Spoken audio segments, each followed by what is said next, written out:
இது எங்கூர் பெருமாள் ராஜகோபாலங்கிறதுக்காகவே நான் சொல்லிக்கல. ஆழ்வார்கள் அத்தனை பேரும் கூடி சேர்ந்து பேசியிருப்பா போல் இருக்கு, இந்த பெருமாளுக்கு என்ன பாட்டு பாடலான்னு. பாட்டு பாடலான்னு வாயத்திறந்தா சொல்லுக்குட்படணும் இல்லையோ, வாசாம் அகோச்சரம், மொழியை கடக்கும் பெரும் புகழாக இருக்கிறபடியாலே ஒன்னு அவர்களால பாடுறதுக்கு தோணலை. நல்ல வேளை அந்த குறை தீர நிறைவு ஏற்படும்படியாக மணவாள மாமனிகள் திருவவதாரம் பண்ணினார். இதோ அந்த மணவாள மாமனிகளுடைய சன்னதி வாசல்ல தான் இருக்கும். அவருக்கு அருகாமையிலே அஷ்ட திக்கஜங்களாய் மாமனிகளுடைய 8 சச்சிஷ்யர்களும் இங்கு சேவை சாதிக்கிறார்கள். அந்த மணவாள மாமனிகள் ஐப்பசி மாசம் திருமூல நட்சத்திரத்திலே அவதரித்தார். அவர் இந்த திவ்யதேசத்துக்கு வந்தார், கோபாலனை சேவித்தார். சம்ஸ்கிருதத்திலேயும் பிரபந்தம் பாடியிருக்கிறார், தமிழிலேயும் பாடியிருக்கிறார். அவர் பாடினது ஒரு பக்கம் இருக்கட்டும், அவர் இந்த பெருமானை சேவித்த உடனே ஆழ்வார்கள் கண்டிப்பா இவன் அழகிலே மயங்கி பாடியிருப்பார்கள். நமக்கு வேணா மேலோட்டமா பார்த்தா புரியல அப்படின்னு நினைச்சிருந்து ஆராய்ந்து பார்த்தார்.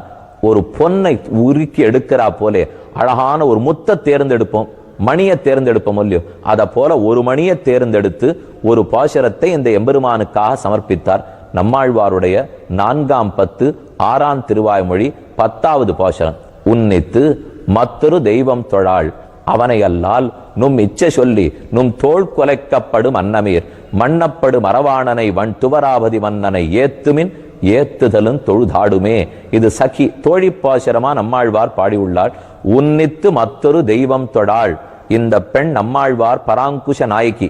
ஆழ்வாருக்கு ஆண் தன்மை போயிடுத்து, கோபாலனை சேவித்தார். இங்க கோபிகையாக இருந்தாத்தான் காலம் தள்ள முடியும், புரிஞ்சுட்டார். அவருக்கே பெண் தன்மை ஏற்பட்டது. உன்னித்து மற்றொரு தெய்வம் தொழாள். இந்த பெண் கோபாலனை தவிர மற்றொருத்தனை ஏறெடுத்தும் பாராள், பார்க்க மாட்டாள். அவனை அல்லால் எம்பெருமான தவிர இன்னொத்தனை பார்க்க மாட்டா. நும் மிச்ச சொல்லி நும் தோல் கொலைக்கப்படும் அன்னமீர் மன்னப்படும் அரவாணனை வன் துவராபதி மன்னனை ஏத்துமின். இந்த பெண்ணுக்கு பைத்தியம் பிடித்து மூர்ச்சித்து மயக்கமா கீழே விழுந்துட்டா, இது பூதம் பிடிச்சிருக்கோ பிசாஜி பிடிச்சிருக்கோ பிரேதம் பிடிச்சிருக்கோன்னு பயப்படுறீங்களே, அதெல்லாம் ஒண்ணும் பிடிக்கல. மகாபூதமான கோபாலன் இவள் பேரிலே ஆவேசித்திருக்கிறான். அதுக்கு வைத்தியம் தேடணும்னா ஒரே வழி, கோபாலனுடைய திருநாமங்களை சொல்லுங்கள். அதை கேட்க கேட்க மயக்கம் தெளிந்து இவள் எழுந்திருந்து ஆனந்த நர்த்தனம் பண்ணுவள். என்ன ஆழ்வார் பாசுரத்துல சொல்றார், அவரே தான் சொல்லிக்கிறார். தோழிகள்லாம் தாயாரிடத்துல சொல்லி தலைமகள் நாயகி இப்படி மயக்கமா கிடக்கிறாளே, அவளை எழுப்பறதுக்கு வழி என்னான்னு சொல்லுகிறார்கள். ஆக உன்னித்து மற்றொரு தெய்வம் தொழாள். இன்னொரு தெய்வத்தை ராஜகோபாலனை தவிர திரும்பியும் பார்க்க மாட்டாள். நும் தோள் குலைக்கப்படும் அன்னமீர் மன்னப்படும் அரவாணனை வன் துவராபதி மன்னனை. வன் துவராபதி தட்சிண துவாரகாதீசன் பாட்டுல நேர இருக்கு பாருங்க. வன் துவராபதி வன்மை மிக்க துவராபதி. இன்னும் கொஞ்சம் வேற மாதிரி பிரிக்கலாமா? வண்டு வராவதி, வண்டுகள் தேனீக்கள். வராவதி, இந்த ஊர்ல தேனீக்கள் வராது, ஏன்னா செண்பக புஷ்பத்துக்கு தேனீக்கள் வராது. அப்ப வண்டு வராவதிங்கிறத சேர்த்தா வன் துவராபதி, அல்லது வன்மை மிக்க துவராபதி வன் துவராபதி. வன் துவராபதி மன்னனை ஏத்துமின் ஏத்துதலும் தொழுதாடுமே. இந்த மணியான பாசுரத்தை எடுத்தார். மணியை வானவர் கண்ணனை தன்னதோர் அணியை அகப்பட்டேன் மணிவண்ணன் வாசுதேவன் வலையுளே என்ன ஆழ்வார் சாதித்தா போலே இந்த எம்பெருமானே வாசுதேவன். அவனுடைய கண்வலைக்கு அகப்பட்டு தாம் பராங்குஷ நாயகி இந்த பாசுரத்தையே சமர்ப்பித்துள்ளார். இந்த பாட்டிலேருந்து நாம தெரிஞ்சுக்க வேண்டியது, பெருமானை தவிர மத்தொன்னை நோக்க கூடாது. ஏன்?